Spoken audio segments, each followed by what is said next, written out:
Welcome everybody to tonight's home clinic. A home clinic is where we grab one quality coach and he presents on one specific subject for you guys to enjoy, and he usually does that from home. If you guys have been enjoying this series and would like to see it continue, we want to ask that you would like and subscribe below. Those things certainly help us to grow and is kind of that feedback to say this is a good thing. Keep this coming. If you have a desire to present in the future, reach out to us on Twitter, DM us. That's at the Chief Pigskin. All right, without further ado, tonight's home clinic. All right, what's up, Chief Pigskin? This is Coach Blair, and I'm here with Coach Cody Mallory from Cadillac High School in Michigan. So, Coach, how are we doing today?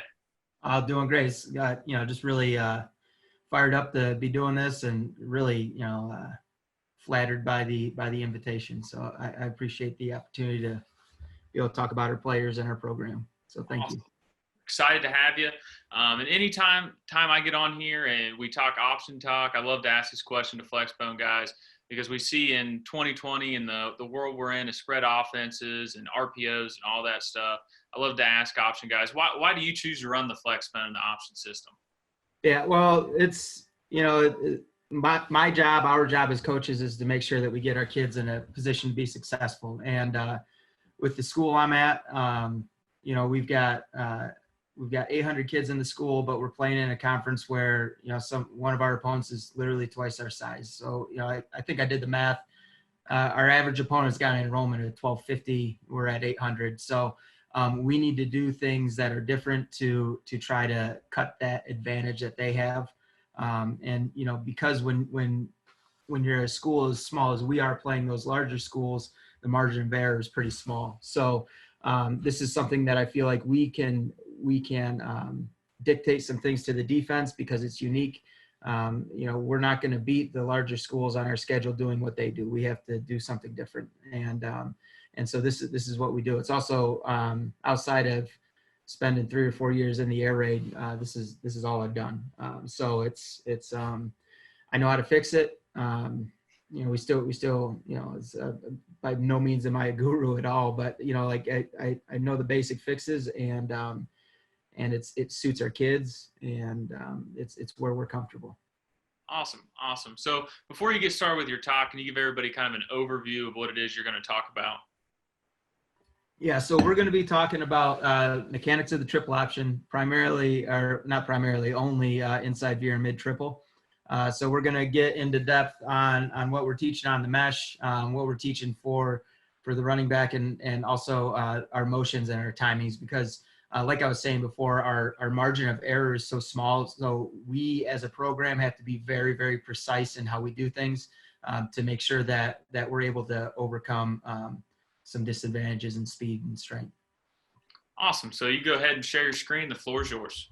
As I said, we're going to be talking about triple option mechanics and dealing with inside veer and mid triple. Those two plays are very, they're expensive plays to run. That's why we don't run much on offense. But these two plays, we feel like if we execute them well, we're going to be successful. And so I wanted to get into that a little bit. Let's see. Here's my contact information. Please feel free to reach out. I prefer email, or if you direct message me on Twitter, both of those will get responded to pretty quickly. And I'll try to help you out as much as I can. I've had a lot of people help me out. Notably, the high school coaches I had, Coach Stapleton from Frankfurt High School, and then most recently the staff at Harding University, Coach Wheaton is a guru and with backfield play and just the triple option in general. And then also Coach Chisholm, their offensive line coach. He is an amazing offensive line coach, and both those guys have helped me out tremendously. So I will do my part to do the same. So please reach out if you need anything, and I'll get it to you if I'm able. All right, so this is just an overview of what we do. This is from our 2019 season. And so you can see veer was our third most called play, but practiced it the most, and also mid triple. It's got lower numbers there just because at the start of the year we struggled with it a little bit because of youth and some quarterback injuries, and then we kind of recommitted to it, and it ended up being a very big play for us this year. Just a background information on how we were this year. We were blessed with a very good senior class in terms of leadership. The problem was that there weren't many of them, so we ended up having a ton of sophomores up, and we didn't have a single senior offensive lineman in the program. We started 3 sophomores on the offensive line, and then also 3 sophomores in our backfield. So we were able to do some really good stuff, and I think that's a tribute to the offense that we run, because we're able to focus so much on the fundamentals. Our kids, by the end of the season, were able to be rolling pretty good. We're going to first start by talking about inside veer. There are a couple things that we do that might be unique, but they're things that are very important to how we do things. The first one is when we're scheming up inside veer, we're always going to make sure that we've got a guy that's responsible for under and over the play side linebacker. What that means is play side linebacker is going to do one of 2 things when you run inside veer at them. They're either going to plug right away in their most in the near open gap, or they're going to scrape over the top to play something, whether it's play quarterback or quarterback to pitch. So we have to have a player or 2 players that are keying on that and are responsible for him, whether he steps up or scrapes over the top. And we'll talk about that when we get to our rules and the diagrams. The second thing that makes us a little bit unique is that we are going to single the play side unless we tag it. So what that requires right here is for our B-backs to be able to sink and square or slide and square. So what they're going to do is be reading the first defensive lineman inside the dive key. We're going to call him the action key, and if that guy folds or ends up playing A gap, our B-back is going to slide and square, which puts him into B, and it's vice versa. If that guy plays over the top, or he's a 3 technique that just hunkers down in B gap, we're going to sink inside that into A gap. So that's something that we'll show you here in a bit. The other thing that makes us a little bit different is that we don't talk about having people. We talk about having tracks and areas that we block. While we're not like an inside zone team, it's very, the thought process is similar in that I've got an area or a track that I'm responsible for, and I'm going to block whatever shows up there. The reason why we do that is to make sure that we're generic enough to be able to handle all the different fronts that we're going to see, because we don't know what we're going to see week to week. We usually don't get a traditional type of defense. Our kids need to be able to play on the fly and figure it out as they go. So we talk a lot in terms of tracks and areas. And then the last thing, which is very important when we're talking about triple option mechanics, is how we match steps, the landmarks that we use in the spacing, primarily in the motion game, and also how we're blocking the perimeter. So we're going to go over all these in depth, but that's just an overview of some of the stuff that makes us unique, or that we view as being very important to us being successful. Right here is our base rules. For those of you that are flexbone guys, this should look pretty familiar.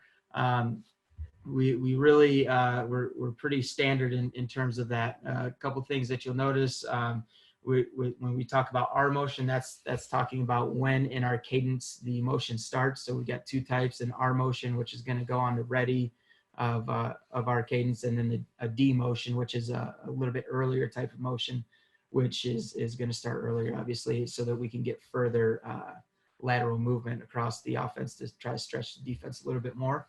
But other than that, I mean, we are pretty simple. You'll see here with our play side A back, this is something that we'll talk about, and kind of gets to the area part. He's 5 steps, stick and kick, whatever shows. So if a team wants to run an option stunt where they're taking what would typically be the quarterback player and have him play pitch, and then spike a safety down into the alley to try to take quarterback to confuse us, this rule here and the area idea of it helps us handle that stuff better and be able to pick it up. And this stuff, we throw those stunts at the kids every day, so that it becomes just, you know, they're very well in tune with just having an area. All right, talking quarterback mechanics. A couple things here. This should be pretty standard, but we are not a point method team. We're going to reach the ball back and ride through. As you can see there, we're going to gain depth with that play side foot and get our heel just to the play side of the midline with a nice wide base. We're going to be duck footed in that so that our hips are open and allow us to transfer weight from back foot to front foot on the mesh. And the big coaching point there is that we need the ball to beat my feet.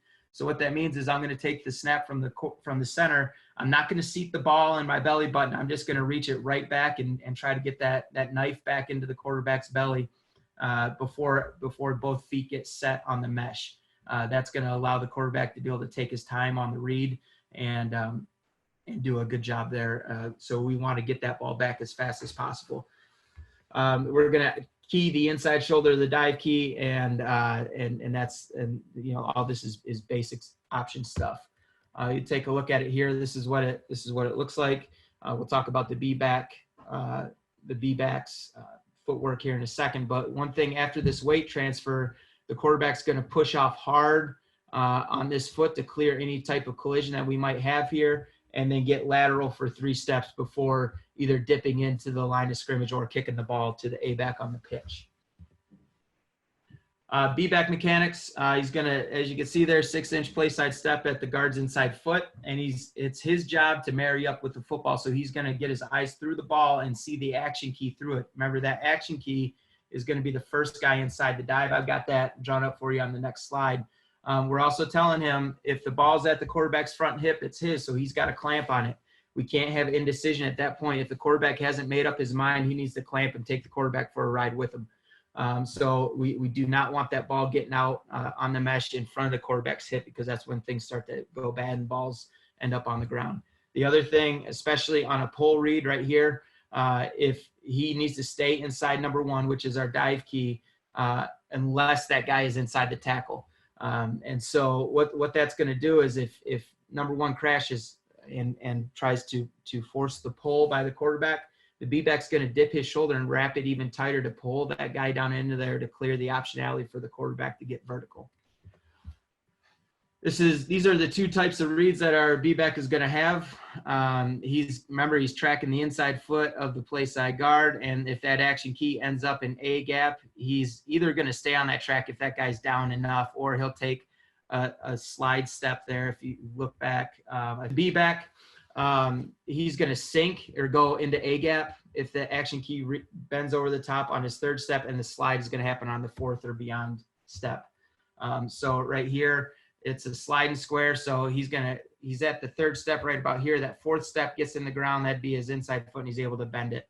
On a sinking square, right as he's clearing the mesh, that's his 3rd step down. That's when he's going to sink inside. And then we want to square and get back to vertical. We don't want him to sink inside and start cutting it back. You'll see a video a little bit later when we start going through it inside veer where a guy screws that up, and you'll be able to see the negative consequences there.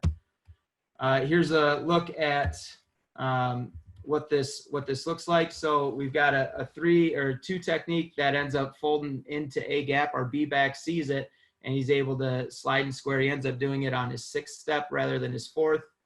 But that's what we're looking for. That would be what we would call a slide and square. Usually when our guys are slide and square, you're not going to be able to tell the difference. It's just going to look like a normal option play.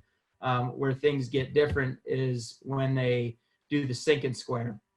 So again, he is the dive key. This is your action key. So the B-back, as he comes out, as he's running through the mesh, he's reading this guy and going where he isn't. Now this team, they had decided that they were going to scrape the play side linebacker, so they're running him out really fast, and which is a good scheme. The problem is if you can't get this guy over the top, you're going to be in trouble, which is what happens here.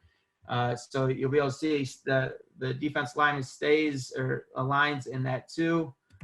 Let's get us to the actual play here.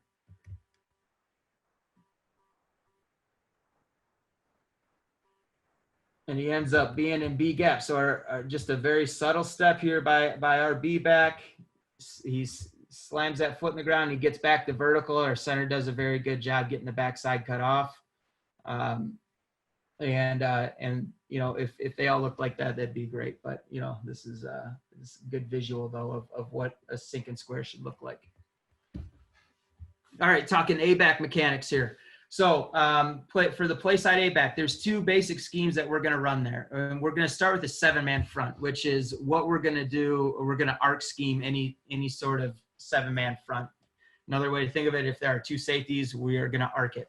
And so this is an area block. He's going to take his 5 lateral steps and he's going to kick out whoever shows up out there. Now, if he's taking his 5 and he's stretching and he's able to out leverage the defense, he will block the outside leg if that guy folds in, but it's very rare that happens.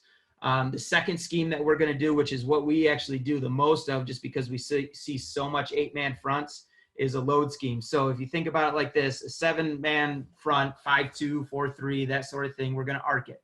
But as soon as the defense adds a guy to the box, we add a guy to the box. So we'll load scheme that, which means that our A-back, instead of arcing out, you're going to be loading in the box, which means he's going to combo from the play side backer to the free safety. And so the footwork here is very important. So he needs to step vertical. A lot of the guys, they're going to want to, especially your young guys, they don't trust that the dive key is going to get out of the way. So they take a wide first step, which puts them in a lot of trouble. And we'll show you that on film. But the second coaching point there, steal the pocket change of the dive key. So he's got to come tight off the hip of that guy. So he's vertical, he's right off his hip, and it's 1, 2, 3, flat to free. So he's stepping with his inside foot first, and he's taking 3 vertical steps. If a linebacker doesn't scrape into his path, he's going to L out or get flat to cut off the path of the free safety. If he makes contact with the linebacker, or when he makes contact with the linebacker, the coaching point there is to chew the hip. So we want our ear hole right on the linebacker's hip. We can't cut, so we're going to be as low as we can and shoulder block that with our inside shoulder to prevent that linebacker from continuing to scrape over the top. Right here, you're going to get a look at our arc scheme. This is the first game our program ran flexible and triple, but you're going to see a very good block here by our play side A-back. He's very patient in gaining width and does a very good job out on the perimeter here to spring a big play.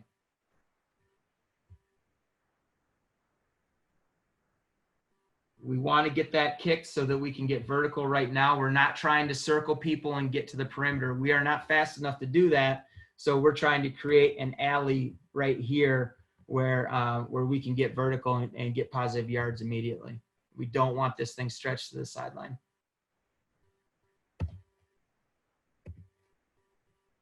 Okay, this is going to be a very good example of load technique. So we're watching this A-back right here. He's going to want to come very tight to the hip of this backer. If he bellies this at all, what's going to happen is this linebacker has the ability then to scrape and fit inside him.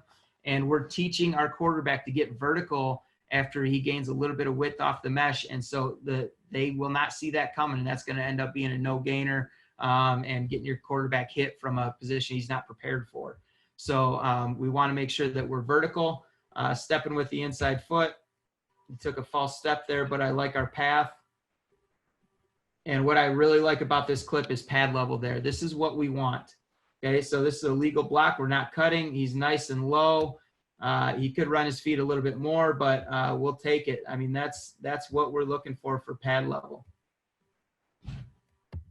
You see it again from the end zone. So he's going to want to be as tight as possible off this hip.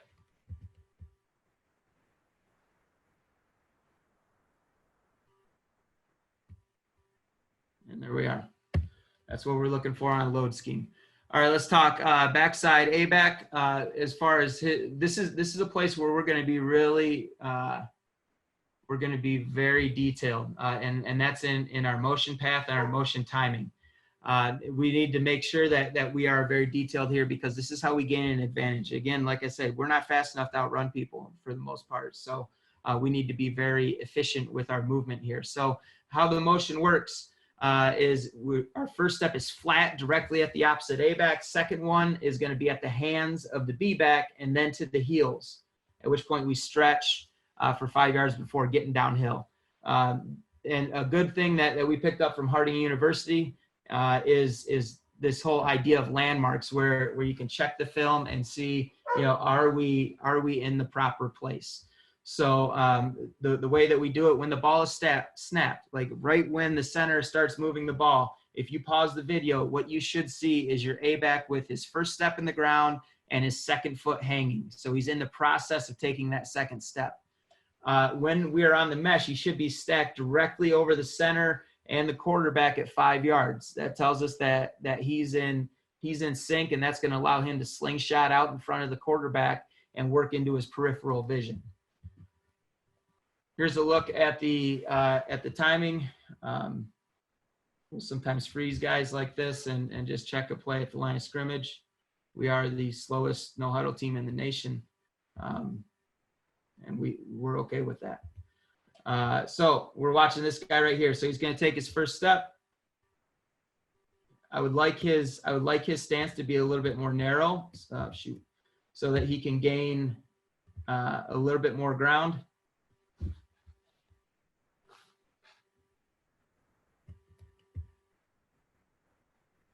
But if we look at the center, as soon as that ball starts moving, you know, we've got 1 foot in the ground, we've got one hanging. He could have left a little bit earlier, but we're good right there.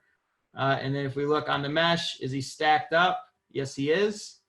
So we are in a good spot. So he's going to stretch vertical to a point just about in this area before he starts rolling downhill.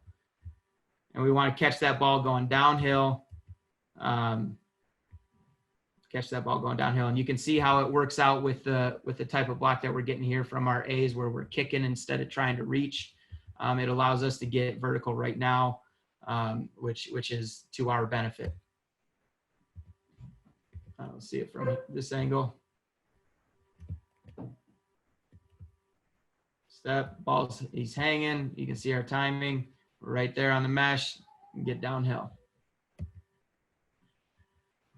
All right, we'll talk about quarterback pitch mechanics. There's two types of pitches that he's going to make here. The first one's a sit and pitch. So if the quarterback player is coming hard right now, we're not going to run into that. We're just going to sit it down and slam the brakes on, and you're going to let that A-back, you know, slingshot into the vision of the quarterback. And we're on them all the time about getting into his peripheral vision. And we want to leave the target, so kick it out in front of him so that he can catch the ball on the run. And usually, if you're getting an attacking quarterback player, you're going to be able to get to the edge very quickly. The second thing that we do is a dip and pitch. So this would be if you know, you're going to see this like against a 4-2 team where the quarterback player is removed and he's a little bit wider. So what we're going to do after we disconnect, as you can see there, we're going to push for 3 steps lateral and then get downhill. Some guys teach to attack the quarterback player. We don't do that. We're taking those 3 steps. We're getting vertical and we're forcing that guy to collapse on us. And so a dip and pitch is where we're going to slant. We're going to step on that outside foot and we're going to fade inside as we kick the ball out instead of planting off our inside foot and fading with the pitch towards it. So it's a little bit different than some people do, but what we feel like is it opens the alley up more. It really forces that quarterback player to commit and keeps him from being able to play quarterback and pitch at the same time. So you get video examples of this. This first one is a dip and pitch. So you'll see number 3 here is the quarterback player. He slow plays it a little bit, so our quarterback rolls down in there, and as soon as he commits, we kick it. I'd like this ball to be caught a little bit closer to the line of scrimmage. But we'll take that. So this is what we're looking for there, down and inside. We're not taking that big dramatic fade pitch. This right here is a good example of a sit and pitch. This in our district final game, sophomore quarterback doing a very good job here, getting the ball kicked out. So you get number 2 coming fast and hard right now. He does a good job of slamming his foot in the ground and just kicking it out to the A-back. Very good job there. You can see he's pitching the ball off his pec. He's not looking to the side. If our quarterbacks are having to turn their head to the side while pitching, we're going to be in a world of hurt because we're not in proper pitch relationship.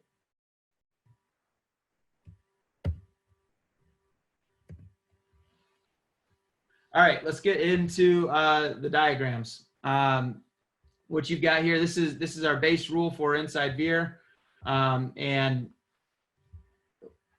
against a 4-3. We're not going to tag it. We're just going to run it as normal. By rule, these two are dive and quarterback player, but remember, with the type of block that we're getting here, you could get, let's see, I've got it drawn on here.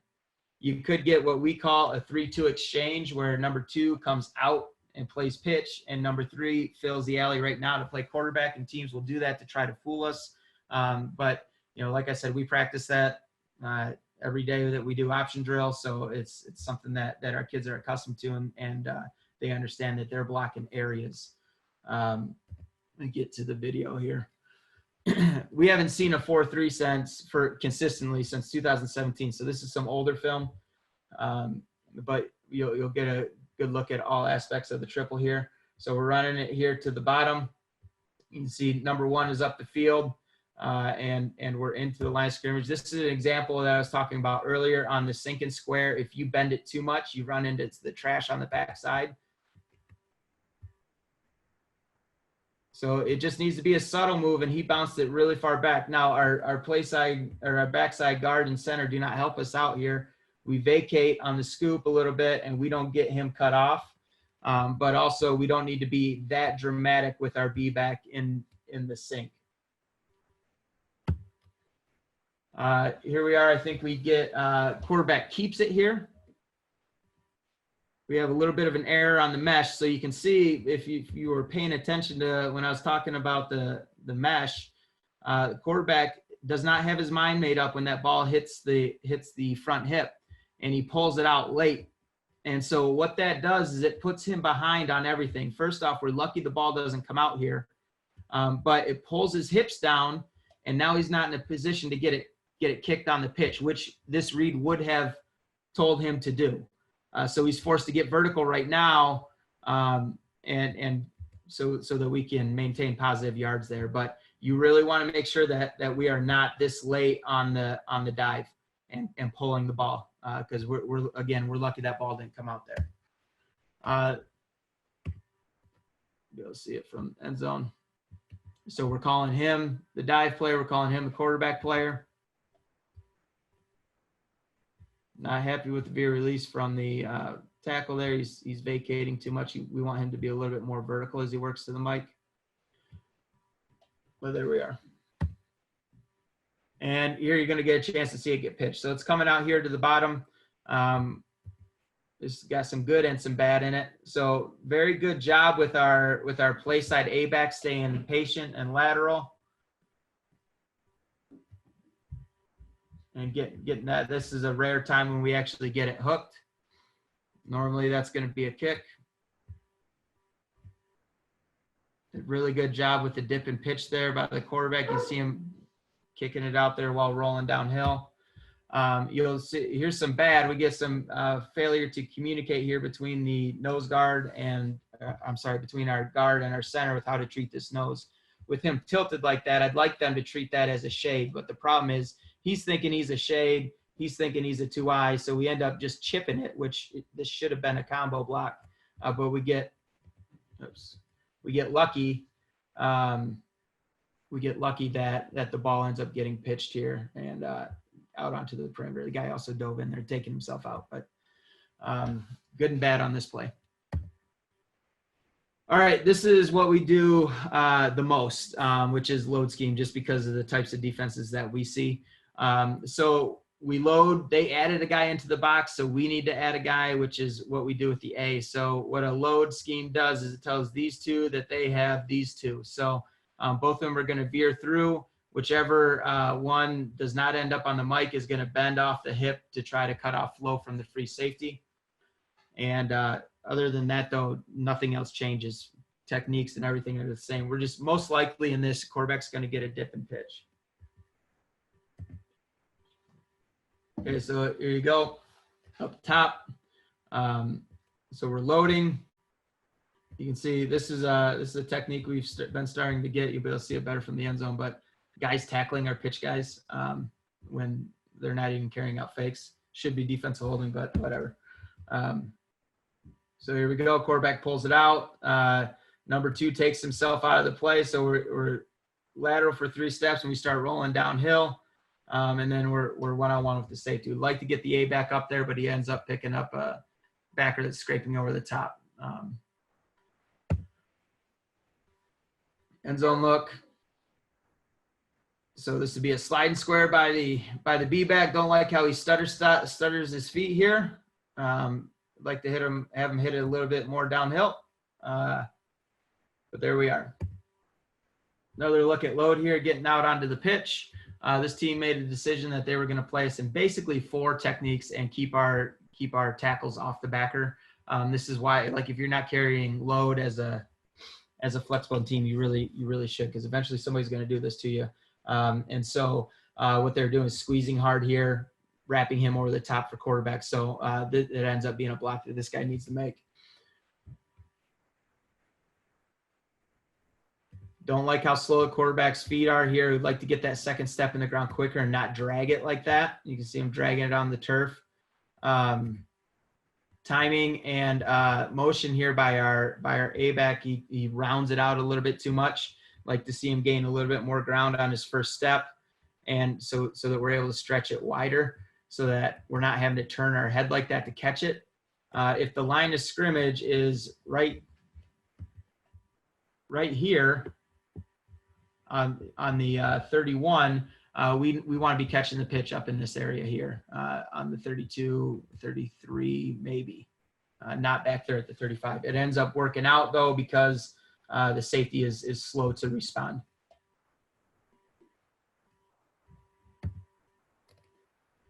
Going to look at pitch again. We're going to be out of phase here. Again, see the quarterback have to turn his head.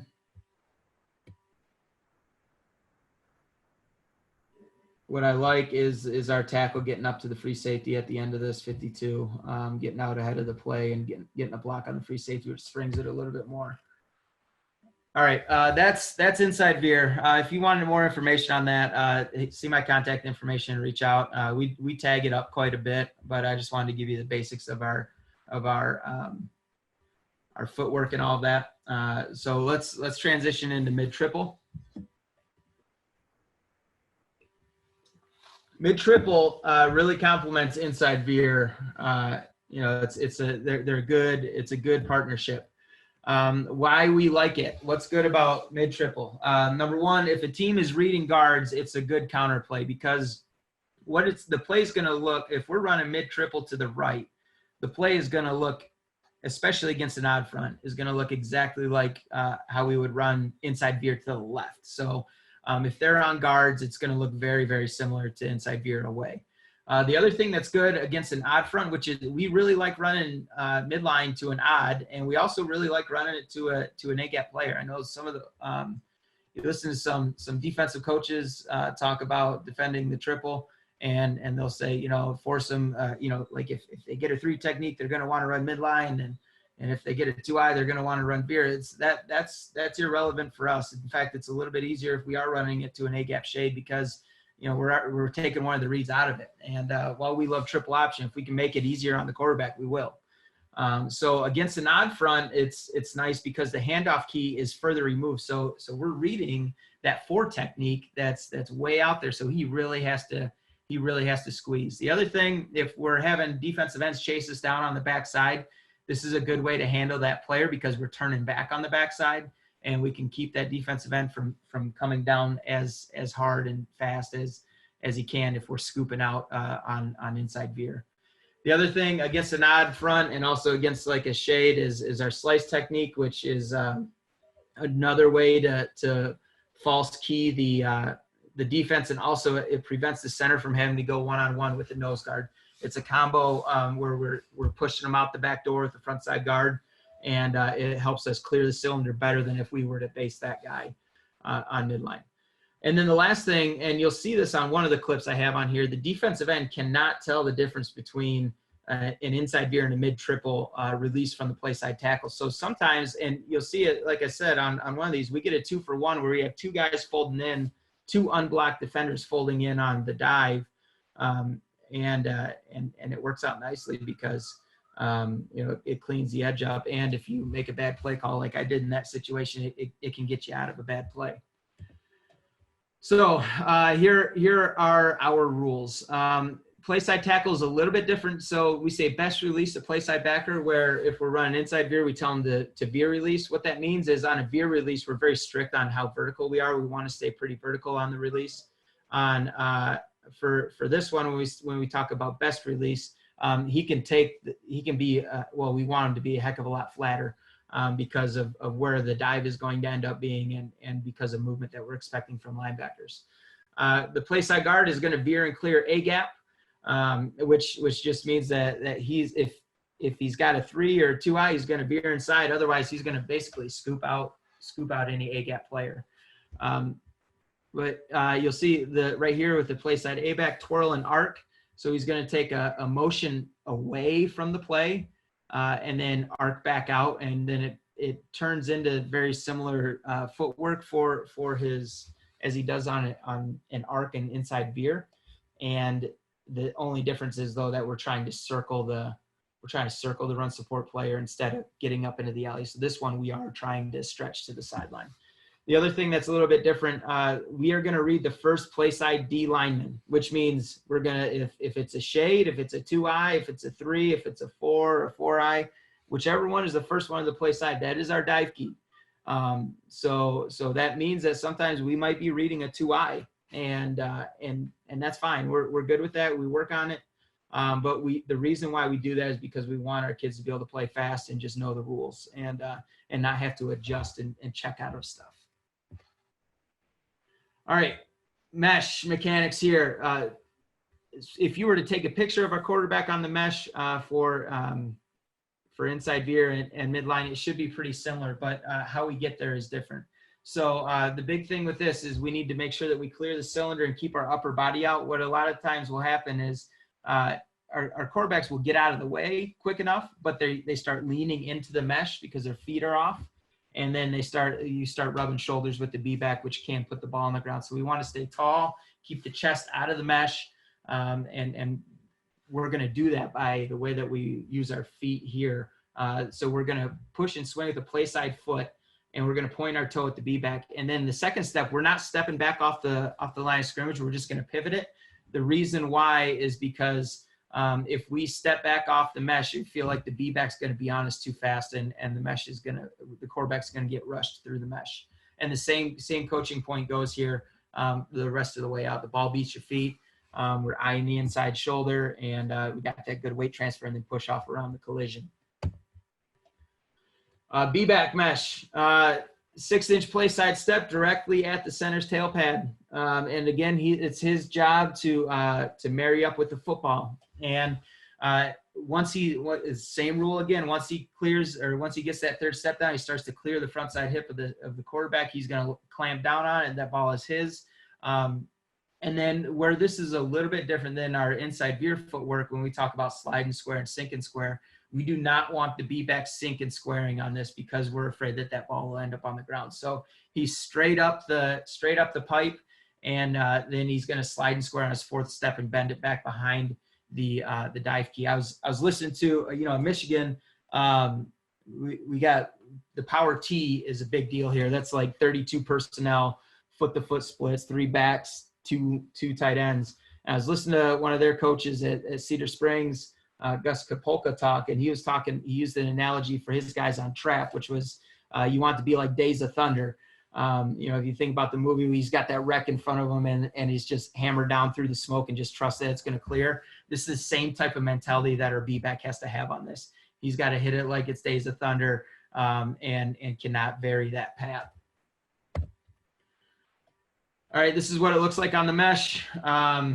And again, we're not coming out the back door. We're going to bend it here slightly. But this one's pretty straightforward because he's basically just got a one-way go.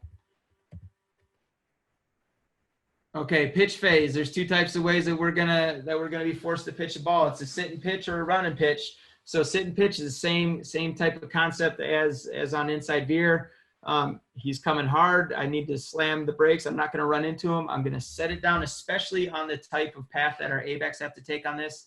You really have to let that A-back get out in front of you. So a sit and pitch is really, really important here. And then you kick it out off that pec to let the A-back hit it with full speed. The second one is a run and pitch. If we get a slow play, because of the path that we have our A-back taking, which is a much flatter path on the pitch path, we don't want that guy rolling down in the line of scrimmage. We want him to stay parallel. We feel like if he rolls down in the line of scrimmage, he's going to pull himself away from the pitch back, and we're going to not be able to get the ball there once we try to kick it. We'll see videos of each of those. So here we go. This is a sit and pitch example. So we're running it up top. The pitch key is going to come very quick. We got a pretty obscure tag here, which is why this would normally be the dive key. This would normally be our pitch key, but in this case, we're pitching off of him basically. But you'll be able to see a really good sit and pitch. So he just takes one step past the mesh, does a really good job of reaching that ball out there, and allows that guy to catch the ball on the run. And then we're rolling. You'll be able to see it from the end zone. So again, because of the tag, we're reading this guy for the pitch. That's not normal. Normally, this would be our pitch key on this play. This is a tag we'll use when we want to get the ball to the perimeter against the nod front. All right, this is an example of a run and pitch. Okay, so on this one, we're calling him this is the dive key, this is the pitch key. So it takes, he's not as hard down. You can see him stretching a little bit with the motion, then he commits. So our quarterback is just going to run at him, stay flat, and once that guy commits, then he's going to kick it out there. And then we get out on the edge. Really good job blocking here by the play side A-back. He's a senior that we're going to miss, one of those good leadership guys I was talking about.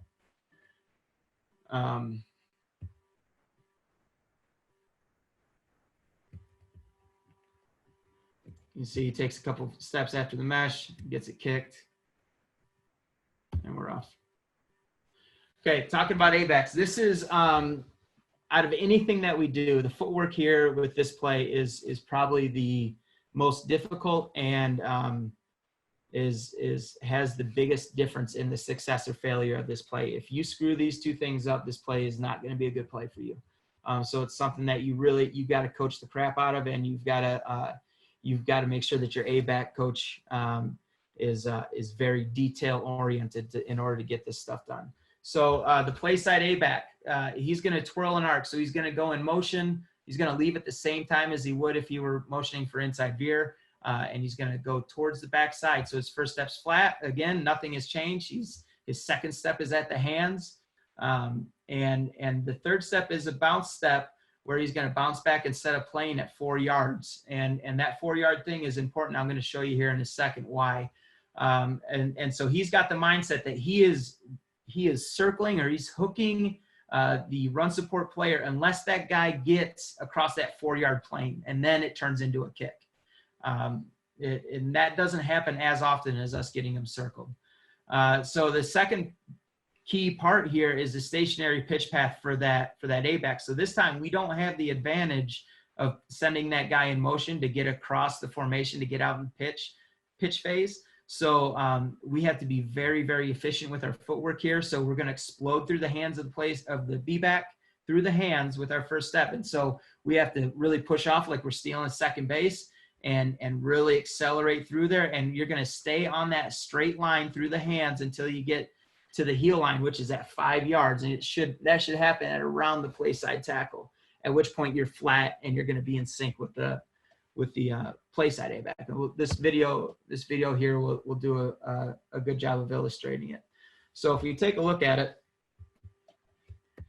our guy on this side, so the idea here is this guy, play side A-back, he's arcing out and he's blocking run support. So we have a tag on with him blocking this outside linebacker. So this ends up being, the corner ends up being the player that we're trying to circle. So what he's going to do is he's going to go in motion in this direction towards the opposite A-back and bounce back on that third step to a depth of 4 yards, which is going to put him right around this area. And then he needs to run that 4-yard plane until he can get this guy circled. This guy here is going to take a direct step through the hands of the B-back and get to a point. He's going to straight line it till he's 5 yards depth, which is going to put him in this area roughly, So what you have is a staggered thing where you've got your play side A back at 4 yards, and then your backside guy at 5, staggered back behind him. And it's important that their timing is really close so that when we get this guy hooked, we're able to bend it right off right now. So having a close spacing here is important, and it all comes down to our steps here. So our first step is going to be flat, and then at the hands, and then we bounce back. And right, what he's doing right here is setting a plane at 4 yards. Okay, so he's got that plane set. He's eyeing up the run support player. This guy's going to keep gaining depth to 5 yards. So this would be an example of run and pitch. Okay, so we go to get him circled. We end up, the only thing that I don't like here is he commits downhill a little bit too early, and he ends up hitting the guy in the midline. If he takes another step and can get on his outside shoulder, that's good, but I'm not going to complain because it ends up being all right here. And this is how it should look. So if we look at the end zone, before I was telling you, you can get a 2-for-1 here. And so this is an example of our technique saving me from a bad play call. So what we're doing here is we're running mid-triple to this side. We're counting. He's the dive key. He, by rule, would be the quarterback key or the pitch key. And then we've got an extra guy that's unblocked. And so we get saved by our technique because this guy folds in so hard with our tackle thinking that he's got to squeeze on inside veer that both of these guys fold down in there. So it works out nicely. This guy ends up getting eaten up by the midline dive action. And then it clears the alley and gets us out of a bad play call.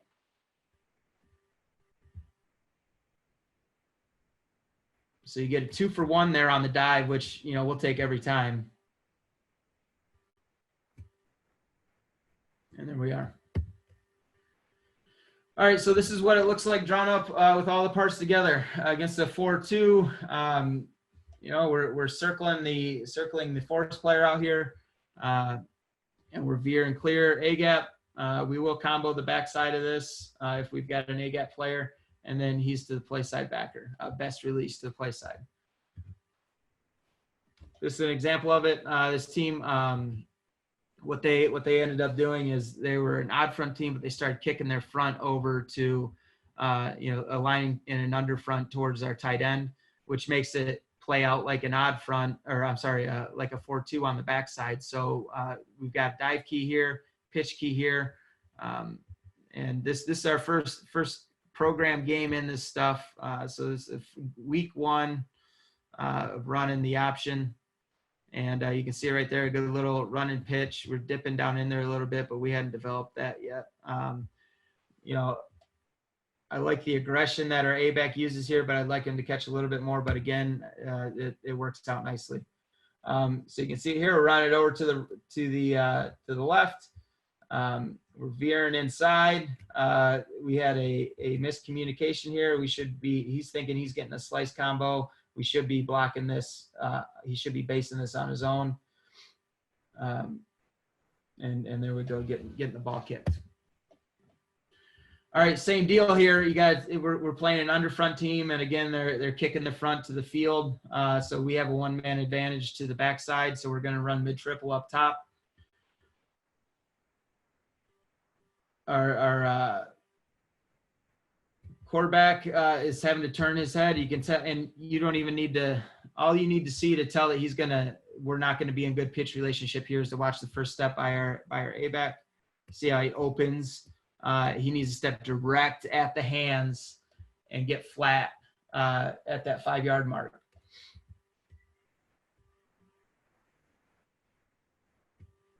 Again, the only reason we're able to be successful with that type of pitch relationship here is just because we have them outnumbered into the boundary.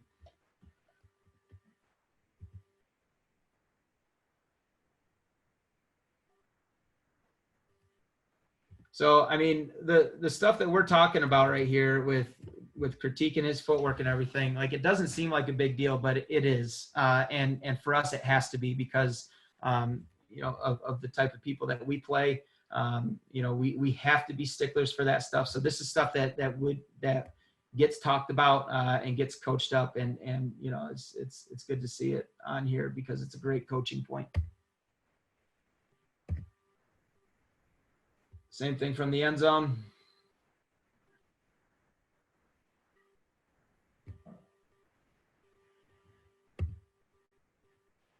Okay. 4-3. We haven't seen a 4-3 since 2017. There's a couple things that need to happen here. Number one, if you see a 4-3, just run it by base initially to see if you can get a 2-for-1 like we saw in that previous film. If this guy wants to fold in, then you don't need to tag it. Otherwise, if this guy slow plays your offensive tackle, then you need to tag it. And the reason why is because if you release this guy inside, then you're going to have 3 guys unblocked on the play side, which we can't have. We run the triple option, we can only have 2 unblocked. So this would be the adjustment if you're seeing a 4-3 out of it. I don't have film of it just because, like I said, we haven't seen a 4-3 since 2017, and inside veer was really good that night. Okay, odd front. We really like this play against an odd.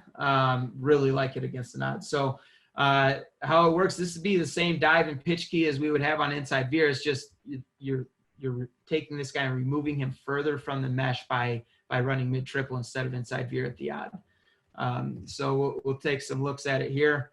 So we are running it up top. Good motion by the A-back, set the plane. Okay, our A-back is, our pitch back is coming downhill a little bit too early. We like the quarterback to get a little bit more mustard on that and really kick it to him. You know, it's a little bit too soft of a pitch, but it works out all right. You know, that's what we're trying to do.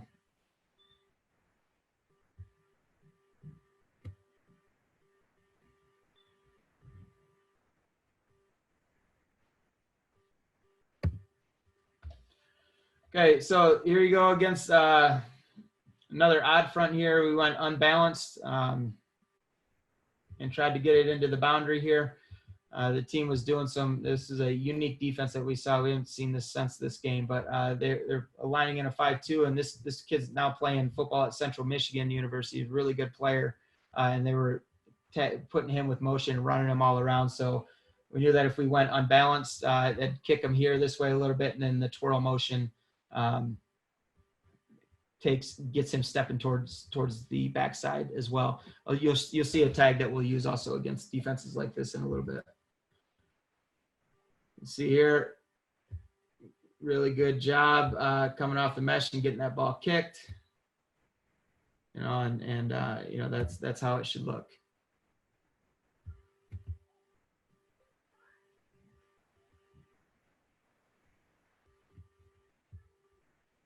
So best release to play side backer. Sometimes if this guy does not feel like he can get inside a defensive tackle to get to the play side backer, we allow him to go outside. The big thing with that is you don't want him to belly the path. You want him to be vertical. And because if he's doing that, he's most likely going to be blocking for the quarterback.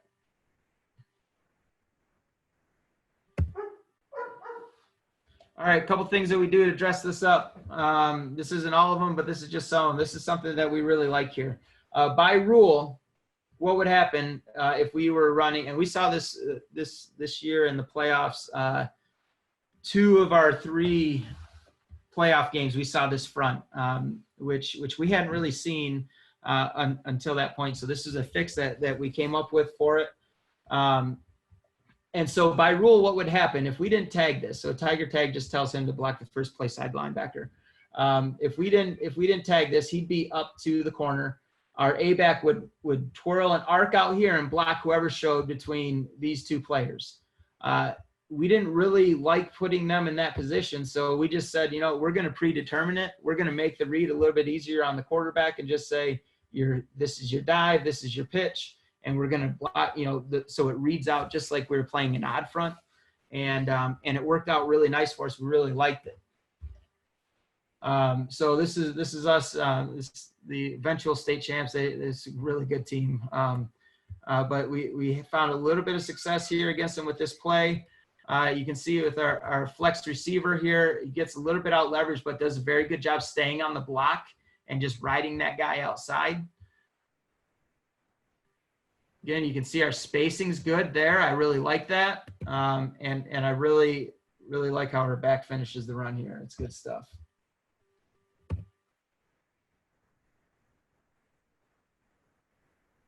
Same play from the end zone. 24 is working hard over the top. We just ride them. This team was really, really fast, really good.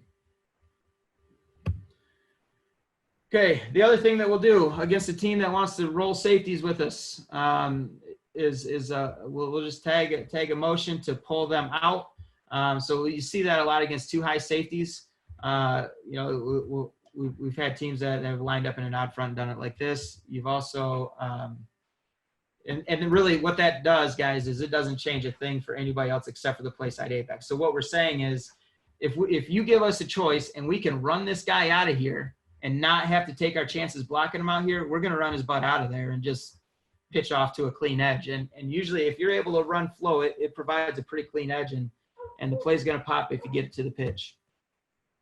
So this is back to that defense we were talking about. This player is a very good player for them. And so you'll see we notice that he's running with motion. So this is a way that we can move him and manipulate him. So we send that flow motion this way. He's coming over the top thinking he's working quarterback to pitch. And then we're running mid-triple away from that. It's a good job with the run and pitch there. And there we are. So that's just an example of what you can do against an overly aggressive defense.